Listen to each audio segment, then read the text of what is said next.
안녕하세요. 제가 화면 중심으로 이렇게 보다 보니까 서울을 이렇게 대면으로 하고 있는 훈련생분들이 좀 서운하게 생각하실지는 양해를 해 주시기를 부탁합니다. 그리고 제가 이제 한 달 좀 못 돼서 이렇게 전에 코로나에 감염 버티고 하다가 최근에 코로나에 감염이 돼가지고 근데 아직도 이제 목 상태가 상당히 이제 좀 좋지 않아가지고 과연 이 강의를 할 수 있을까? 근데 하나님의 은혜로 기침 없이 계속 이제 잔 기침이 나오는데 혹시 기침이 나오더라도 여러분들이 양해해 주시고 기침이 한 번도 안 나온다 그러면 하나님의 은혜로 받아들여 주시길 바랍니다.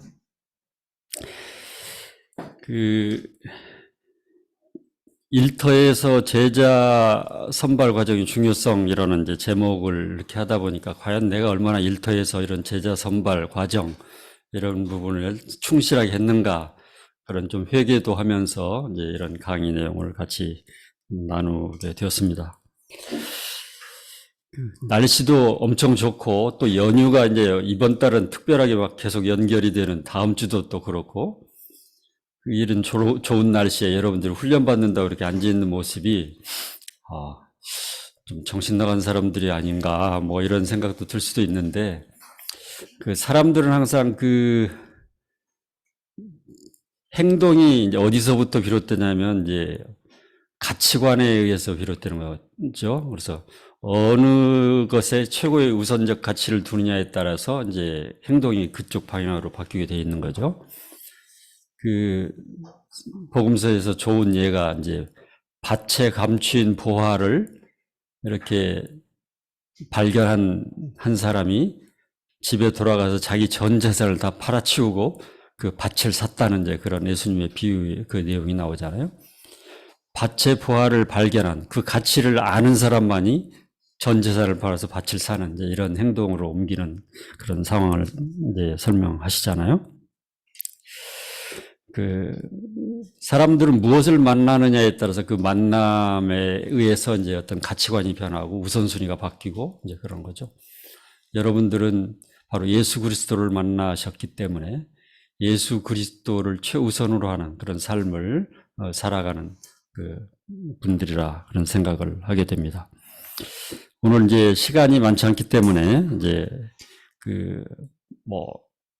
핵심적인 내용, 여러분들이 이미 다 알 수 있는 내용이고 이미 BTG 1, 2 이렇게 훈련 과정 속에서 이미 다 배웠던 내용들이 대부분이 좀 이렇게 심도가 깊어진 이런 내용일 뿐이지 뭐 큰 차이는 없을 거라고 생각합니다. 단지 우리가 그것을 이제 실행에 옮기느냐 옮기지 않느냐 그 차이만 있을 뿐이라고 생각을 합니다. 자, 오늘은 여러분들과 함께 제자 선발 과정, 그 다음에 왜 선발 과정이 필요하냐, 중요하냐, 그 다음에 예수님이 적용하신 제자 선발 과정, 그 다음에 일터에서 제자 선발 단계, 그 다음에 사례 연구, 이런 개념을 중심으로 여러분들과 함께 나누도록 하겠습니다. 인사가 늦었는데 우리 서창배 형제님 정말 오랜만이시네요. 네. 반갑습니다. 환영합니다. 서창배 형제의 정의에 의하면 저는 뽑아 쓰는 사람. 또 어떤 분들은 들어 쓰는 사람도 계시는데 저는 이제 뽑아 쓰는 사람, 여기가 좀 화난 사람들을 이렇게 뽑아 쓰는 사람들이라는 정의를 해주신 적이 있는데 지금도 그것이 기억이 나는데, 아주 너무나 반갑고요. 항상 너무너무 바쁘셨다는 이제 그런 이야기는 이제 간접적으로 들었어요. 또 우리 최기남 형제님 또 여기서 이렇게 또 화면으로 보게 되니까 너무나 반갑고 좋습니다.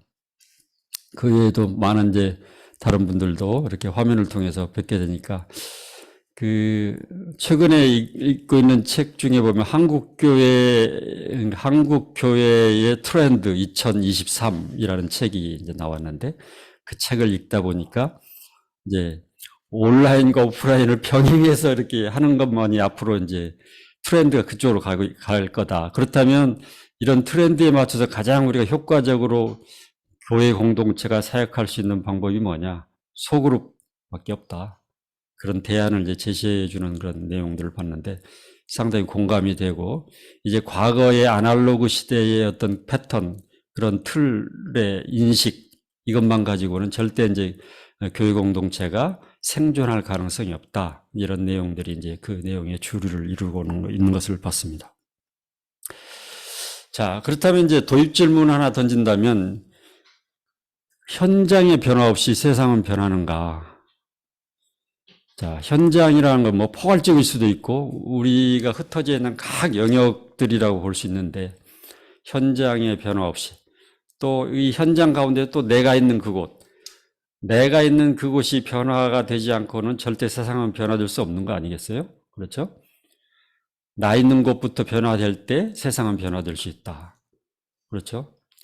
이슬이 모여서 비가 되고, 비가 이렇게 내려서 모여서 시내가 되고 강이 되고 이렇게 바다가 되는 것처럼, 우리가 어떻게 보면 조그마한 날개짓인 것처럼 보이지만 우리의 그러한 변화된 삶의 모습이 또 큰 물결을 이루어서 세상을 변화시켜 나가는 그런 걸로 되는 거 아니겠어요? 그래서 우리 이제 결론은 뭐냐? 삶의 현장이 변해야 세상이 변한다.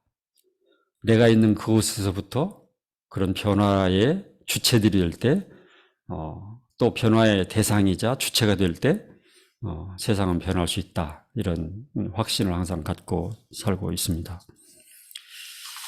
저도 이제 최근에 이제 그 직장에 이제 있으면서 어떻게 하면 우리 직원들을 행복하게 만들어줄까? 행복하게 만들 것을 항상 생각하니까 해줄 일들이 너무 많은 거예요. 도와줄 일. 그래서 이제 그 매일 아침마다 우리 직원들을 위해서 이름을 부르면서 이제 큐티노트에 이제 적으면서 기도도 하고 합니다만은, 거기서부터 시작된다고 봐요. 그들을 위해서 기도하는 것. 그리고 어떻게 하면 그들을 더 행복한 직장인으로 살아갈 수 있도록 도울 거냐. 이제 그것이 굉장히 중요한, 이제 우리가 특히 크리스찬으로서 해야 될 역할이 아닌가 하는 생각합니다. 그들의 최고의 행복을 주는 거예요. 뭐예요? 그들을 사랑하고 섬기고 궁극적으로는 그들에게 복음을 알려주는. 그래서 저희 이제 직원이 한 10명 정도 되는데, 이제 7명까지는 이제 다 예수를 알게 되고 교회를 나가게 됐고, 이제 3명 남았어요. 제가 이제 올해 말까지 그 3명을 이제 어떻게든지 이제 전도해서 이제 교회를 나가도록 이제 예수님을 알게 하는 이제 그런 역할을 해야 되는데, 상당히 기대가 되고, 기도할 때, 우리가 그들의 영혼을 품고 기도할 때 하나님께서는 반드시 그 역사를 이루어 가실 거라고 저는 확신합니다. 자, 강의 목적 한번 읽겠습니다. 앉아서 하려니까 더 불편한 것 같아요. 어때, 어정쩡해가지고.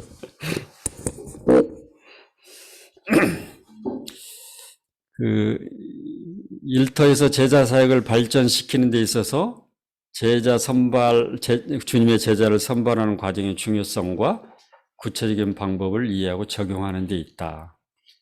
그 과정의 중요성, 그 다음에 거기에 따른 구체적인 방법을 이해하고 머리로만 하는 게 아니라 이걸 적용하는 데 있다. 이제 이런 이제 강의 목적을 우리가 가지고 오늘 내용들을 간단하게 정리를 해보도록 하겠습니다. 제가 기도하고 시작하겠습니다. 하나님, 주님께서 우리에게 주신 사명은 복잡한 것이 아니라 너무나 단순하면서도 중요한 것임을 저희가 압니다. 우리가 예수님을 제대로 알고 또 세상 가운데서 예수님을 제대로 알게 하는 그 일이 바로 우리에게 주어진 사명임을 믿습니다. 하나님, 항상 인류 역사를 이끌어 나가실 때마다 사람을 통해서, 사람을 세워서 그들을 통해서 하나님의 뜻을 이루어 나가셨던 것처럼 우리에게 주신 그 사명 가운데서 우리가 어디에 있든지 사람들을 주님의 제자로 세우는 그 초점들을 잃지 않게 도와주시고 그 사역을 최우선 순위로 삼고 살아가는 우리 모두가 될 수 있도록 인도하여 주옵소서. 오늘 시간 가운데서 주의 성령께서 함께 줄 걸 믿사오며 살아야 말하신 예수 그리스도 이름으로 감사하며 기도드리옵나이다. 아멘. 그 제자 선발 과정이라는 게 무슨 의미냐? 제자 선발 과정의 의미. 우리 그 김미정 자매님, 대전 김미정 자매님 한번 읽어 주실래요? 이때 예수께서 기도하시러 산으로 가사 밤이 새도록 하나님께 기도하시고 밝음에 그 제자들을 부르사 그 중에서 12를 택하여 사도라 칭하셨으니 누가복음 6장 네. 12절부터 13절. 그 위에 있는 정의도 한번 같이 읽어주시죠. 일터 직장에서 효율적인 사역을 위하여 재생산의 가능성이 있는 잠재적 제자들을 판별하는 과정이다. 네. 그래서 일터, 이제 여러분들이 교재에는 이제 직장이라고 되는데, 이제 직장이라고만 하다 보니까 이제 주부나 이런 분들은 그러면 우리는 뭐냐? 뭐 이런 이슈들도 있고. 일터라는 이제, 그래서 이제 우리 모임에서는 앞으로는 직장이라는 말보다는 일터라는 말로 이렇게 통합적인 개념으로 쓰자. 왜냐면 이제 주부라는 그 직업, 어떻게 보면 직업, 그 일도 세상에서 가장 귀한 일이 아이를 키우는 일이잖아요. 가장 세상에서 위대한 일이 아이를 키우는 일, 사람을 키우는 일. 그렇죠? 그래서 일터라는 용어로 우리가 사용하자 해서 이제 우리가 일터라는 표현을 계속 쓰고 있는데, 일터에서 효율적인 사역을 위해서 재생산의 가능성 있는 그런 잠재적인 제자들을 판별하는 과정이다. 이렇게 이제 정의를 내릴 수 있죠. 예수님께서도 이제 제자들을 세울 때 그 가장 먼저 하셨던 일이 뭐예요? 바로 밤이 새도록 하나님께 기도하시고, 이렇게 말씀처럼 기도 없이 되는 게 없는 것 같아요. 저도 이렇게 이제 저의 사역을 되돌아보면 대단하지는 않았지만 하나님께서 놀랍게 기도로 사람들을 만나게 해주시고, 기도하는 과정 속에서 항상 만나게 해주시고, 제가 만나자 뭐 해가지고 억지로 막 한 적은 없었던 것 같아요. 우연치 않게 뭐 이렇게 막 기도했는데 어느 날 갑자기 누가 저를 만나자고 해가지고 막 이렇게 좀 성경 말씀을 알고 싶다 뭐 이렇게 만나서 또 이렇게 같이 이제 양육을 하게 되고, 이런 일이 거의 대부분이었던 것 같아요. 그게 너무나 감사한 것 같아요. 기도 없이는 안 되는구나. 내가 하는 것 같지만 결국 그 제자를 세우고 선발하는, 주님의 제자를 세우고 선발하는 과정에서는 항상 주님이 주도하시고 주님이 주관하시고 주님이 이끌어 가시는 것임을 항상 고백할 수밖에 없다 하는 생각을 하게 됩니다.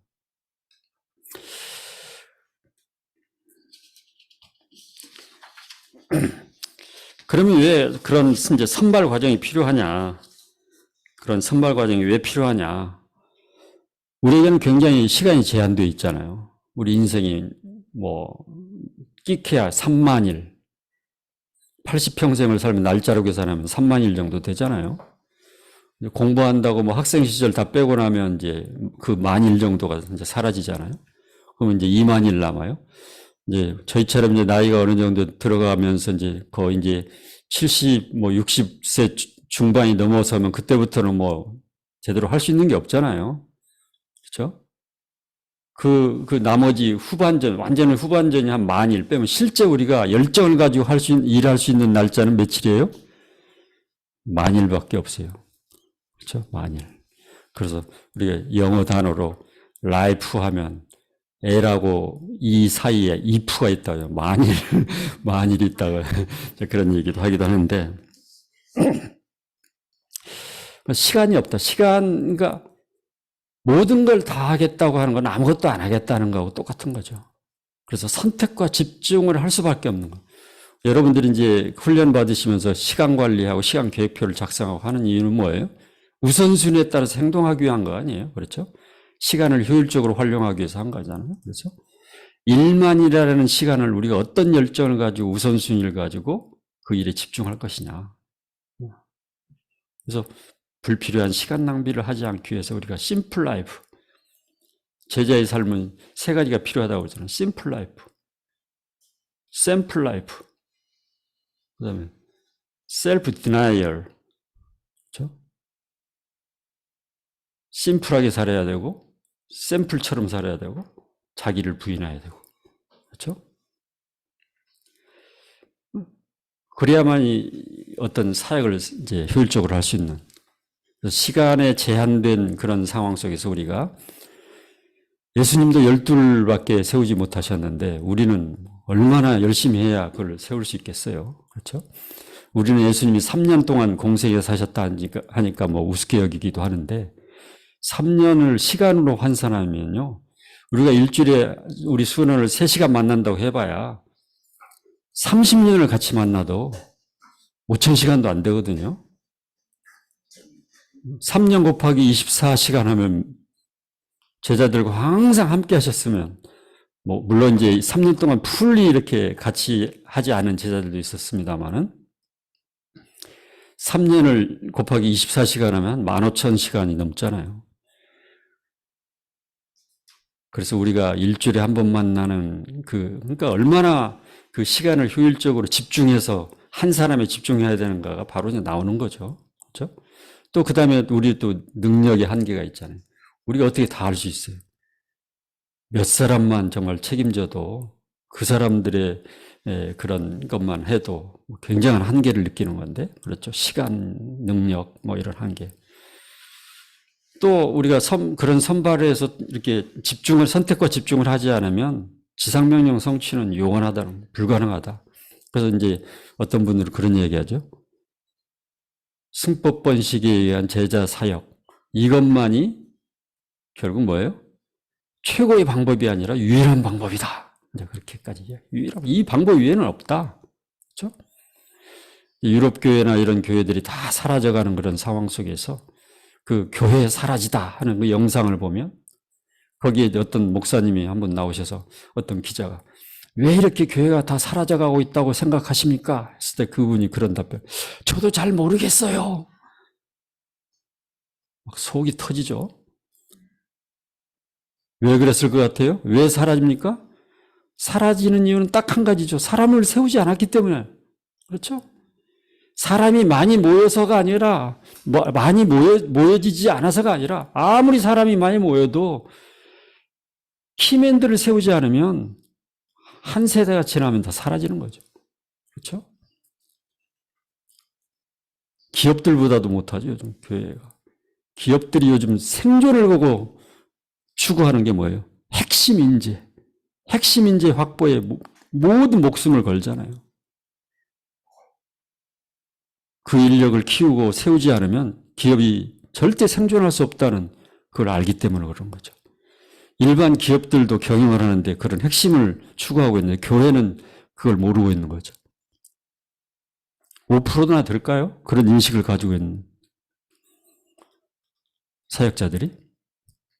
그래서 제자 사역은 그냥 일시적인 현상에 불과하다. 이런 목회자들이 너무 많은 거예요. 그게 바로 이 시대의 위기라고 저는 생각을 해요. 그렇다면 우리가 이제 이런 사역을 해나갈 때 가장 초점을 둬야 될 게 뭐냐? 가장 기준점이 돼야 될 게 뭐냐? 바로 예수님이 사역에 하셨던 그 원리만 따르면 되는 거죠. 과연 예수님은 어떻게 하셨을까? 이럴 때 예수님은 어떻게 하셨을까? 예수님의 삶을 보면 정말 심플하셨잖아요. 선택과 집중을 하셨잖아요. 군중들이 모여들 때 그 자리를 피하시고 인기를 위해서 사역하지 않으셨잖아요. 예수님의 머릿속에는 항상 하나님의 나라, 그 한 단어만 있었을 거라는 저는 생각을 해요. 하나님의 나라. 어떻게 하면 그 하나님의 나라를 이루실 것인가? 예수님의 사명은 하나님의 나라였다. 그렇죠? 이 땅에 하나님의 나라가 오게 하시며. 그래서 예수님의 삶을 보시면 그분은 적극적으로 복음을 전하셨다. 기회 있을 때마다 복음을 전하셨던 걸 보게 되죠. 그래서 이제 잘 표현되는 게 이제 그 아래 말씀이 예수께서 모든 성과 촌을 두루다니사 저희 회당에서 가르치시며 천국 복음을 전파하시며 모든 병과 모든 약한 것을 고치시니라. 그래서 우리가 티칭, 프리칭, 힐링, 예수님의 3대 사역이다. 이렇게 이야기도 하잖아요. 그렇죠? 기회 있는 대로 가르치시고 전파하시고 고치시고 그거 이외에는 관심이 없으셨던 거. 그렇죠?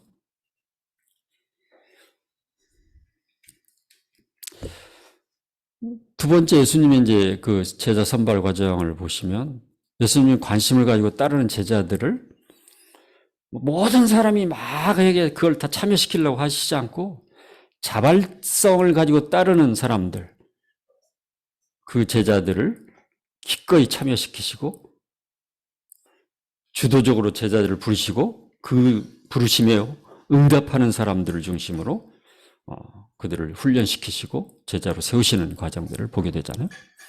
그래서 주도적으로 제자를 부르셨고 나를 따르라. 나를 따르라.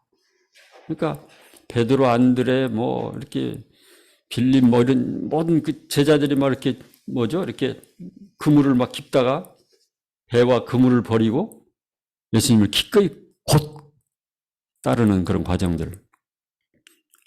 주님을 기꺼이 따라고자 하는 그 갈망을 가지고 있는 그 사람들을 우선적으로 선발하시는 과정을 보게 되죠. 거기서 우리가 뭘 발견해요? 유용성을 발견해요. 유용성과 유능성의 차이가 뭐예요? 유능과 유용의 차이가 뭐예요? 세상은 항상 유능을 찾아요. 엑셀런트, 능력주의, 뭐. 근데 예수님은 유능성을 찾지 않으셨죠. 항상 유용성을 찾으셨죠. 부르실 때 언제든지 애써 할 수 있는 사람. 그 사람이 신분이 뭐든 그 사람이 뭐 상황이 뭐든 그 상관없이 그 사람이 사람들로부터 무슨 비난을 받는 사람이든 뭐든 예수님이 부르실 때 기꺼이 순종했던 주님께서 부르시면 언제든지 순종하고자 하는 그런 갈망이 있는 유용성, 어베일러블하다고 그러잖아요. 어베일러블. 헌신적인 그런 사람. 그런 사람들을 우선적으로 선발하셨던. 그 다음에 이제 적극적으로 배우고자 하는 말씀에 대한 갈망, 말씀에 대한 그 배움에 대한 열망, 가르침을 받으려는 그런 태도. 결국 스승 되신 예수 그리스도로부터 하나라도 A부터 Z까지 배우고자 하는 그런 열망이 있을 때 그런 또 삶을 살아낼 수 있는 거잖아요. 어떤 지식적인 알에 대한 그 배움의 문제가 아니라 그런 삶의 모습까지도 다 배우고자 하는 그런 도전적인 태도. 그 다음에 또 충성스러움, 유용성과 다 연결되는 거잖아요. 그렇죠? 충성스러움, 자기를 헌신하고자 하는. 자기 유익만을 구하지 않고 주님을 위해서라면 기꺼이 자기를 내려놓을 수 있는 그런 충성스러움. 그렇죠? 대가를 치르는 자발성. 유용성과 자발성이라는 것이 이제 결국 핵심으로 정리가 될 수 있는 거예요. 그렇죠?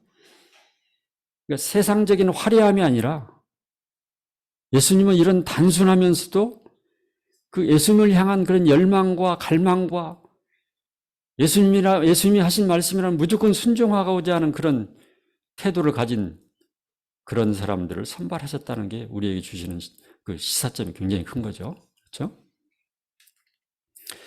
예수님의 핵심 제자들이 될 소수의 사람을 선택하셨다. 다 하시겠다고 그렇지 않았죠. 그렇죠? 군중들을 다 모아놓고 뭐 인기를 끌기 위해서 절대 사용하지 않으셨잖아요. 그렇죠? 군중들이 몰려오면 그 자리를 항상 피하셨죠. 그렇죠? 요한복음 6장에 보면 그런 장면이 나오잖아요. 오병이어의 기적이 이제 사복음서에 다 등장하잖아요. 오병이어의 기적을 행하시고 나서 사람들이 막 예수님을 왕으로 삼으려고 막 몰려드니까 그 자리를 피하셔버리잖아요. 피하셔버리니까 사람들이 그래도 끝까지 계속 예수님을 이제 찾으러 돌아다니잖아요. 그래서 디베랴 바닷가 앞에서 이제 예수님을 딱 조우하게 되죠. 그럴 때 예수님이 뭐라고 하세요? 여기 계셨군요. 뭐 사람들이 그러니까 너희가 나를 찾는 까닭은 표적을 본 까닭이 아니요 떡을 먹고 배부른 까닭이다. 썩는 양식을 위해서 일하지 말고 영생하도록 있는 양식을 위해서 일하라. 우리가 어떻게 해야 하나님의 일을 하오리까? 하나님의 보내신 자를 믿는 것이 하나님의 일이다. 하나님의 일의 정의를 확실하게 못 바꾸시잖아요. 하나님의 일이 복잡한 게 아니라 하나님의 보내신 자를 믿는 것이 하나님의 일이다.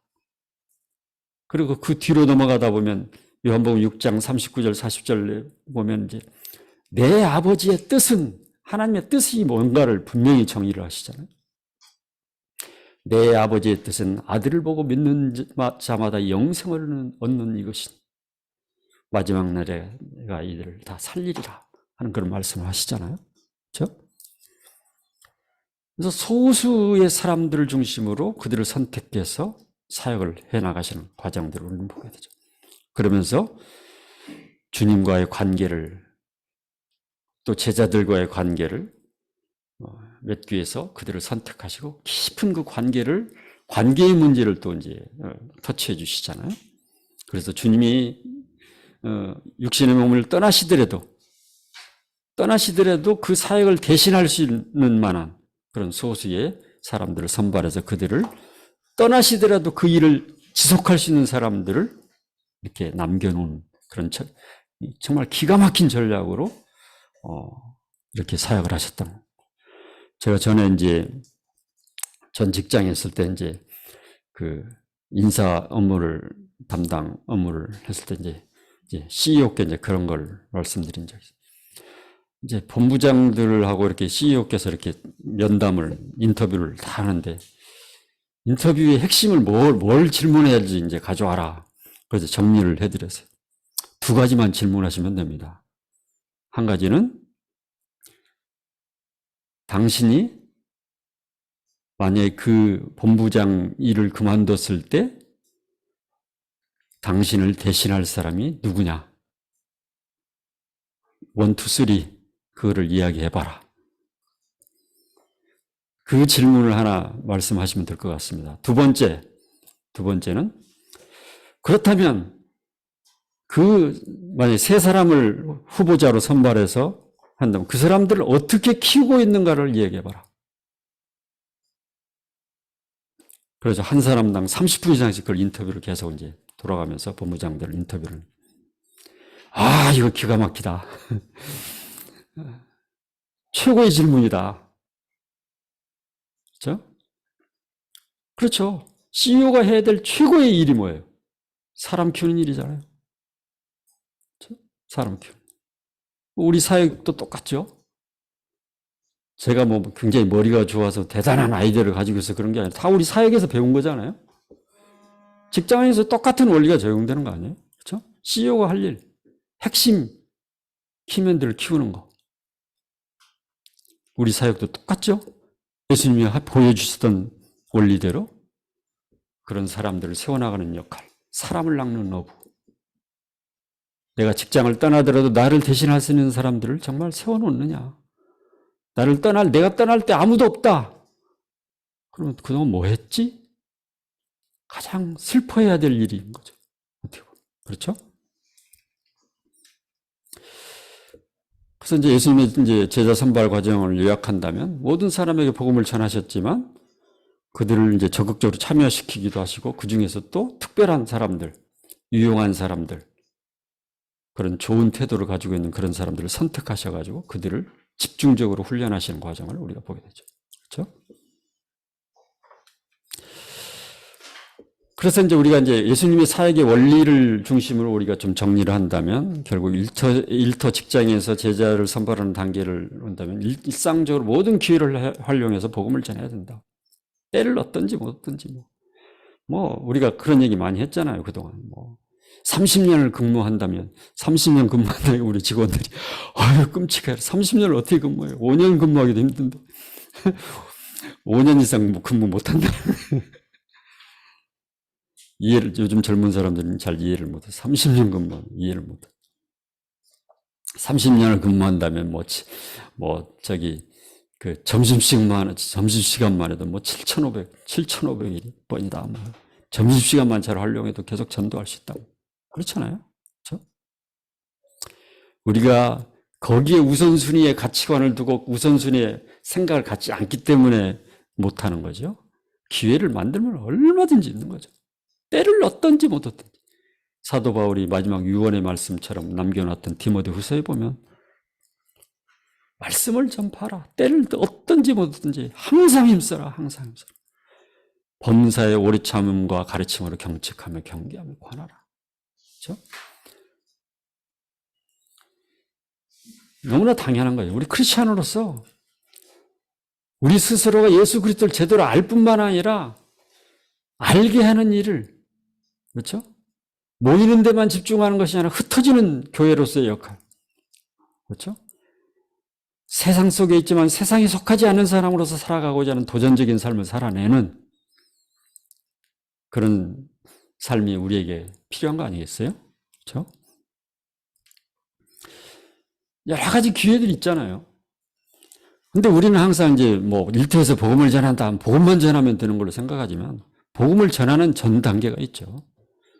정말 그들을 위해서 기도하고 그들을 섬기고 사랑하고 일에 있어서도 절대 그들에게 피해를 주는 사람이 되지 않는, 그렇죠?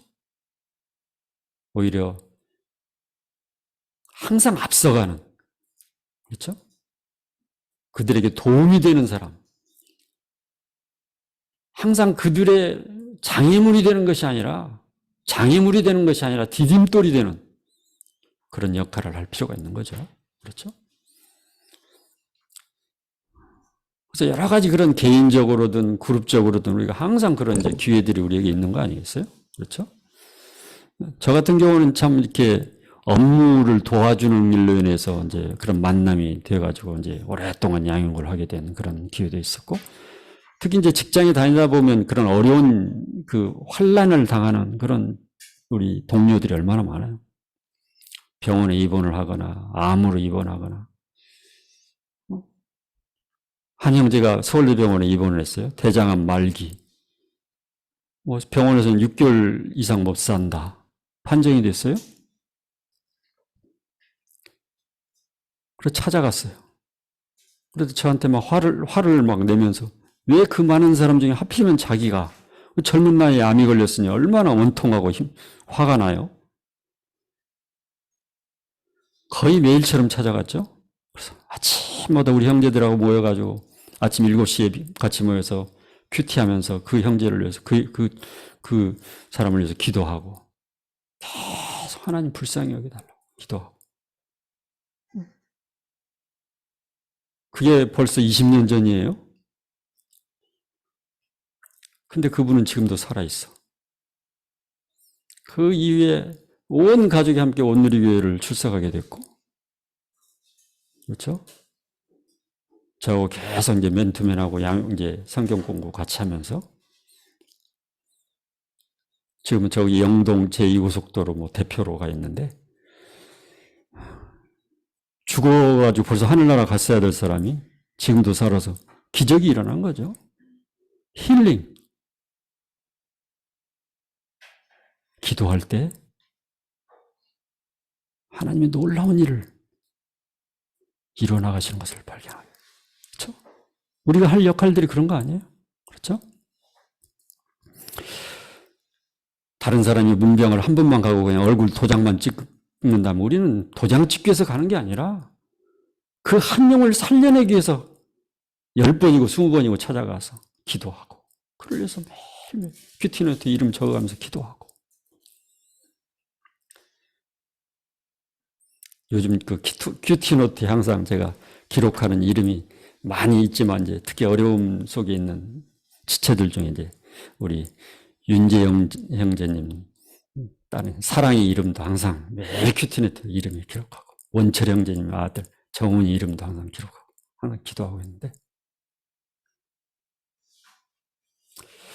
하나님의 그 사랑, 우리 직원들 안에서도 우리 동료들 안에서도 그런 여러 가지 어려움들이 있을 때 그걸 절대 놓치지 않고 그걸 하나의 우리가 전도의 기회로 삼고 그들을 진정으로 위해주고 사랑해주고 기도해준다면 거기서 하나님이 놀라운 역사를 이루어 가시지 않을 가능성은 0%라고 저는 생각합니다. 아멘?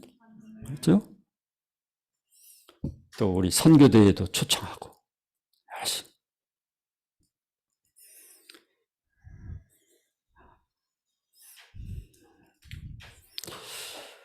또 전도할 사람들을 계속 만나면서 다양한 기회에 초청해서 참여시키는, 개인별 만남을 초청한다 할지 성경 공부에 참여시킨다 할지 지역 모임, 선교대회, 뭐 또 비전 트립 같은 거 이럴 때 계속 참여시키는, 그렇죠?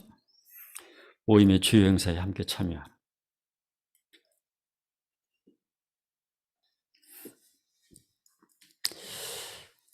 그 다음에 이제 자발적으로 참여하는 사람 중에서 자신을 대신할 수 있는 충성된 사람을 선택해야 한다.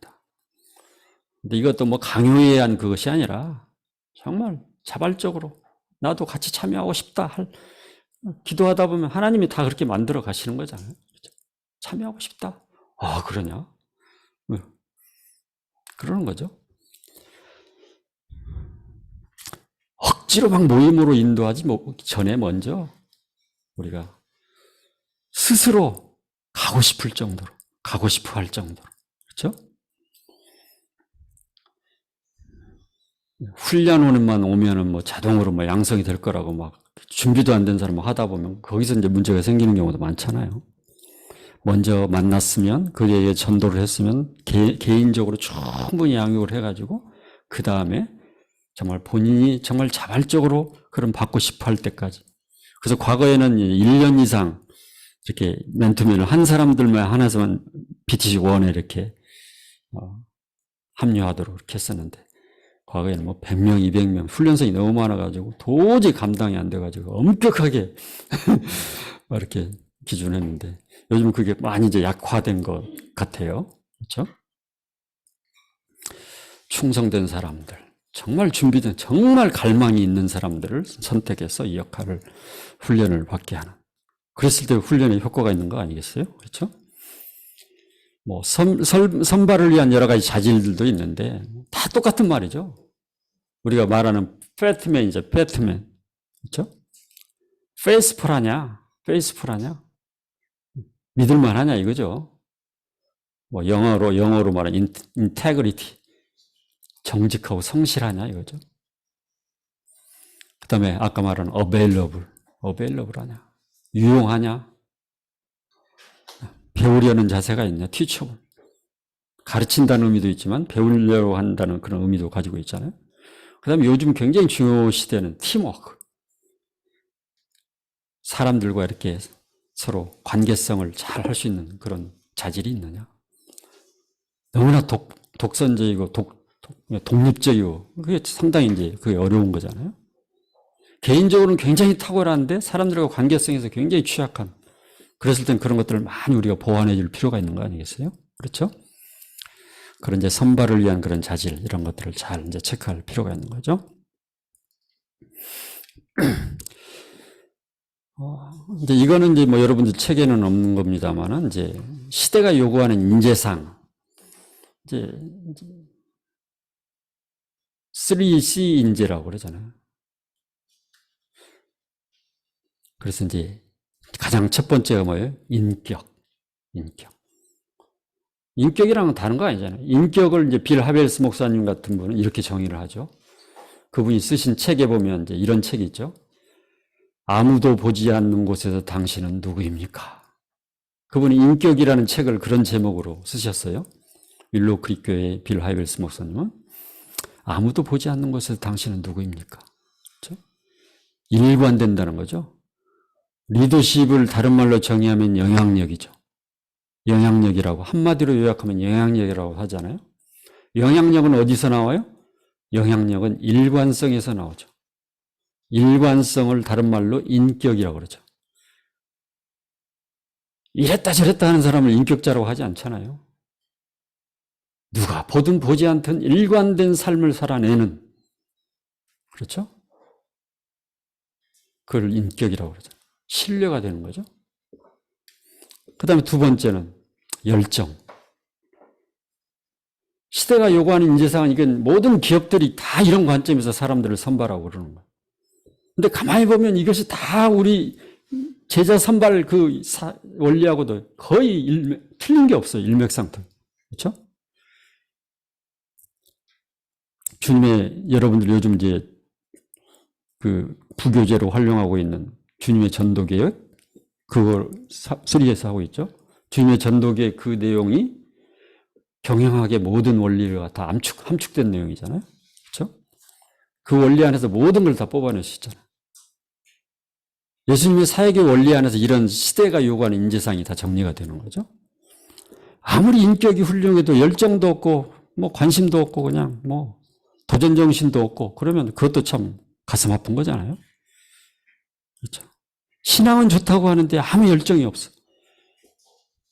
직장에서 맨날 이렇게 나고자처럼 사는 거. 그러면 안 되잖아요. 우리 크리스찬 정도 되면 우리가 그리스도인이라면 제자라면 직장 안에서 정말 당당하게 살아내야 되죠. 그렇죠?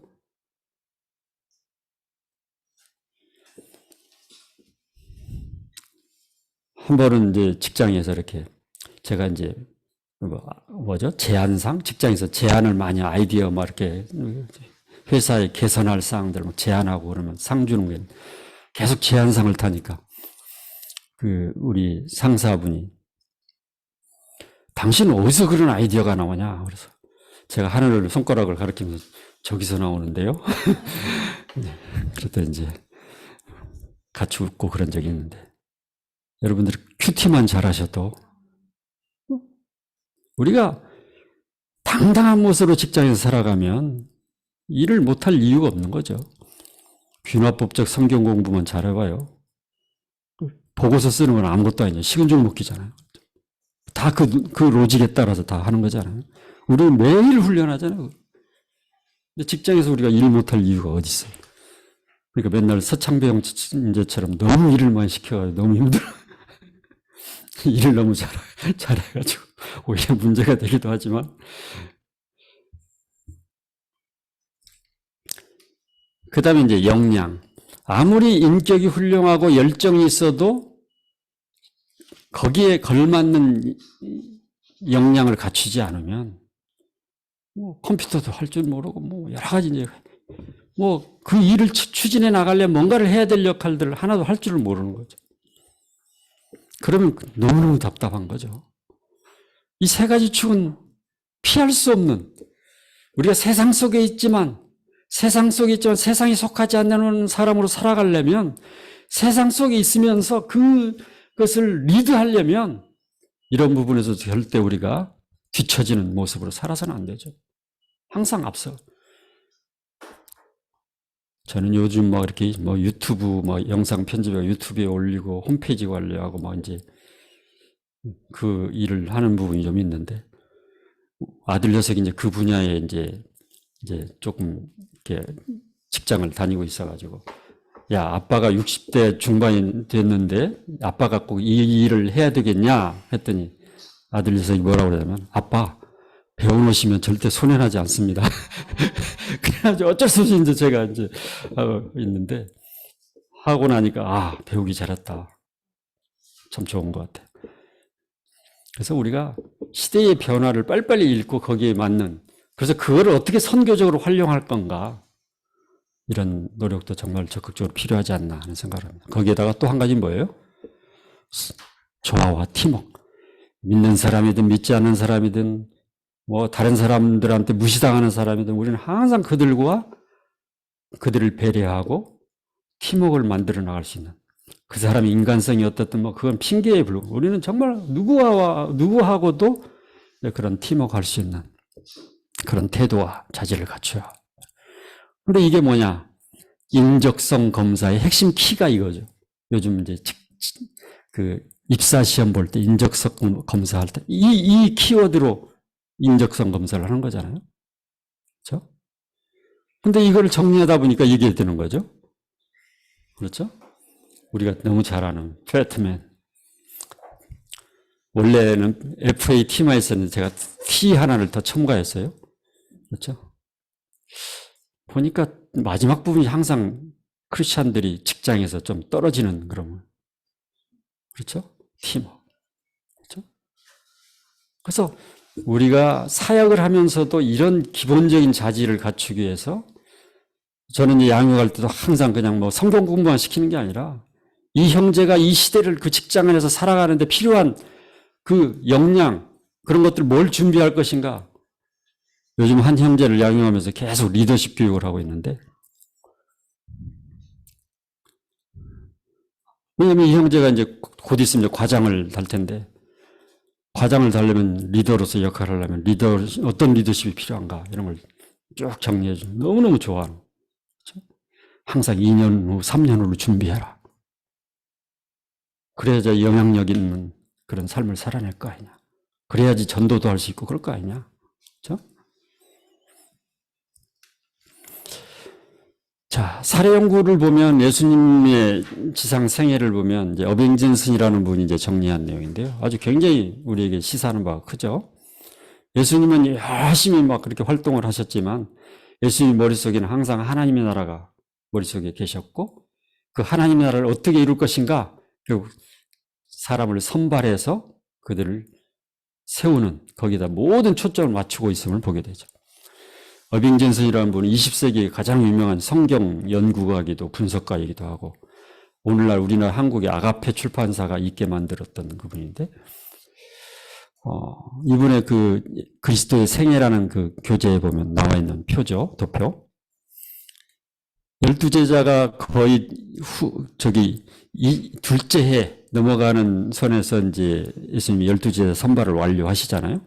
12제자 선발을 완료하시고 그때 어떻게 하세요? 이제 유명한 질문을 하시잖아요. 사람들이 나를 누구라 하더냐? 그러면 도대체 너희는 나를 누구라 하느냐? 이제 제자 출정식이죠. 그 자리가 바로 이 분홍색으로 주황색으로 표시되어 있는데 12제자 선발을 완료하고 가이사랴 빌립보로 제자들을 다 데려가 거기서 질문을 하시는 거잖아요. 그 이후부터 예수님이 굉장히 이제 한정된 사역을 하시는 거예요. 활동 반경이 완전히 줄어드는 거죠.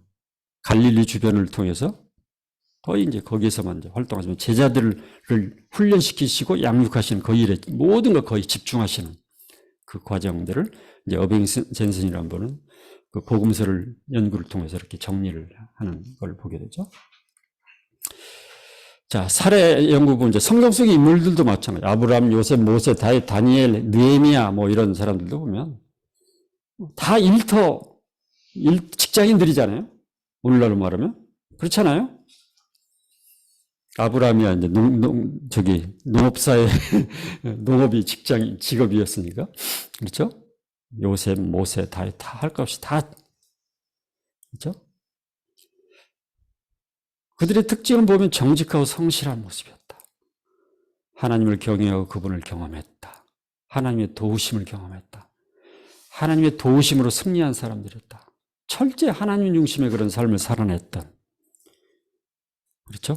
영향력 있는 하나님은 항상 이러한 일터 속에서 정말 하나님을 우선순위로 삼고 살아가는 그 사람들을 통해서 하나님의 역사를 이루어 가시는 것을 우리는 눈여겨볼 수 있는 거 아니겠어요? 그렇죠?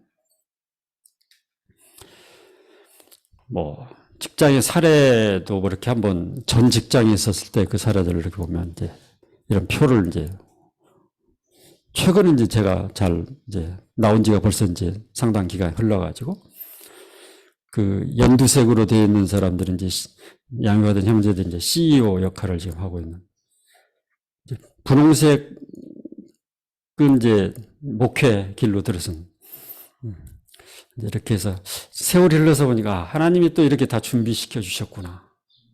너무나 감사해요. 너무나 감사해요. 그래서 이제 우리가 기도하면 내가 한 것이 아니라 하나님이 하셨구나. 하나님이 하셨구나. 편 형제 같은 경우는 현장에 있다가 이제 본사로 들어와가지고 엄청나게 이제 고통스러운 시간을 보내고 있었죠. 왜냐면 현장에만 있다 보니까 본사 업무를 잘 모르잖아요. 그래서 제가 찾아갔죠. 찾아가가지고 얼마나 힘드냐 그랬더니 막 눈물을 쭉 흐르더라고요. 얼마나 힘드냐. 아무도 도와주려고 안 하잖아요. 경쟁자로 생각하니까. 그래서 내가 본사에서 하는 내용에 대해서 전체적으로 한번 정리를 해줄 테니까 시간을 내라. 그러니까 뭐 새벽도 좋고 밤 늦게도 좋고 아무 때나 좋다. 토요일에 보자. 토요일 날 아침 8시. 토요일 아침 8시에 만나기 쉽지 않잖아요. 그렇죠? 8시에 만나서 같이 이제 회사 업무에 대해 천천히 쫙 정리를 해줬죠. 수개월에 걸쳐서 그걸 정리를 해주고 이런 이제 일하는 방법과 원리들을 쭉 정리. 이게 다 성경에서 나온 원리들이다. 그랬더니 그 형제가 자기도 성경을 공부하고 싶다. 그래서부터 이제 수개월이 지난 뒤부터 이제 성경 공부를 시작하게 됐다. 그게 너무나 감사가 되는 거죠. 그때 이 형제가 이제 나가고 이제 공부를 한다고 그 소문이 어떻게 퍼졌는지 이 형제하고도 친한 또 이제 사람이 자기도 같이 참여하고 싶다. 두 사람이 같이 참여한 그런. 그래서 이 형제가 이제 올해 또 이제 CEO로 또 이제 선발이 돼가지고 항상 기도 제가 하고 있고 기도로 지원하고 있고 CEO다 뭐다 중요한 게 아니라 하나님이 이렇게 사용하시는 그런 과정들이 너무나 기가 막히고 그런 거죠. 우리가 섬김을 통해서 섬김이라는 그걸 통해서 사람들이 서로 이렇게 양육의 그 과정이 또 이렇게 연결이 되게 되고 이렇게 되는 거죠.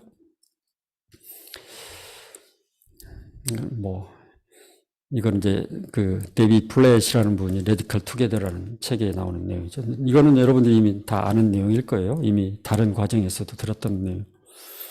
그래서 직장인이든 건설 현장 노동자든 교사든 학생이든 일터를 주름잡는 전문가든 집안을 쥐고 흔드는 전업주부든 삶의 현장에서 복음의 씨앗을 퍼뜨리고 땅끝까지 하나님의 영광을 선포하는 일에 목숨을 걸게 해주실 하나님께 요청하라.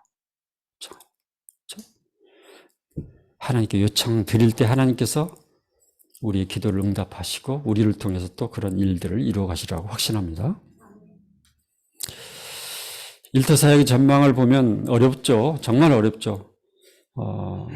특히 이제 우리 김동건 교수가 쓰신 책에도 보면 이제 앞으로의 이제 일터 사역의 전망, 이제 그런 앞으로 교회 그런 사역의 전망들도 나오고 평신도가 너무너무 중요하다. 평신도의 역할이 너무너무 중요하다는 것을 엄청나게 강조하고 있는데 그래서 평신도 100만 명 이상을 키워야 된다. 평신도 사역자를 이제 김동건 교수님은 그렇게 영남 신학대학이 있죠, 이분이.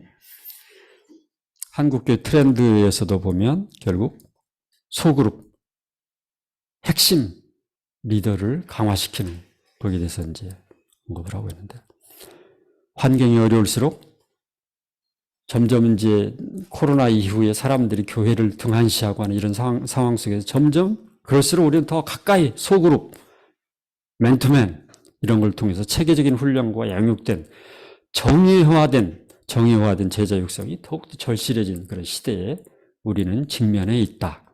이거를 우리가 적극적으로 도모하지 않는 한 한국 교회에 희망은 없다.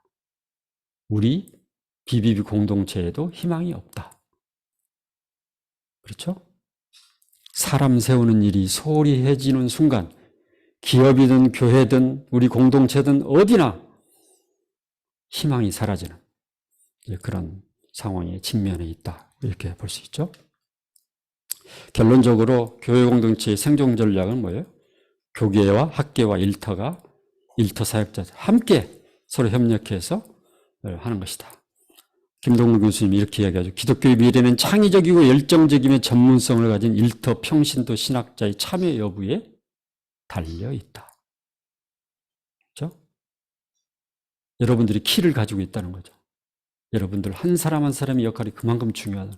목회자의 역할로만 되지도 않고 신학자의 역할로만 되지도 않고 현장에 있는 삶의 현장을 가장 잘하는 우문현답이라고 그러잖아요. 우리들의 문제는 현장에 답이 있다고 그러잖아요. 모든 사역의 답은 현장에 있다. 그것을 현장의 상황을 가장 잘하는 여러분들이 그 역할을 맡아줘야 우리 기독교의 미래는 희망적일 수 있다. 이렇게 우리는 정리할 수 있죠.